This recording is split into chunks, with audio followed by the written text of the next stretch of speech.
Bag, ladies stylish bag, যেগুলো শুরু হচ্ছে 100 টাকা থেকে। হ্যাঁ, মাত্র 100 টাকায় পেয়ে যাবেন বিভিন্ন সাইজের লেডিস ব্যাগ। হোমমেড আর পাওয়া যাচ্ছে এখানে হোমমেড আতর, হোমমেড পারফিউম, যেটা শুরু হচ্ছে 150 থেকে 120।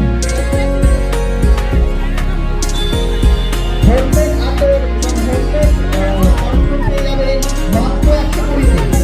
হোমমেড আতর এবং পারফিউম পেয়ে যাবেন মাত্র।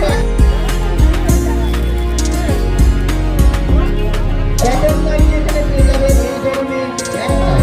কটন নাইটি আপনারা ফুল সাইজ পেয়ে যাবেন এখানে মাত্র 150 টাকায়। কটন নাইটি এখানে পেয়ে যাবেন মাত্র 150 টাকায়। তাই দেরি না করে আজই চলে আসুন আমাদের নারী প্রভা মেলায়। আমাদের নারী প্রভা মেলায় আজই চলে আসুন, আমরা আছি আপনাদের সাথে আজ আর কাল। তাই দেরি না করে আজই চলে আসুন আমাদের নারী প্রভা মেলা প্রাঙ্গণে।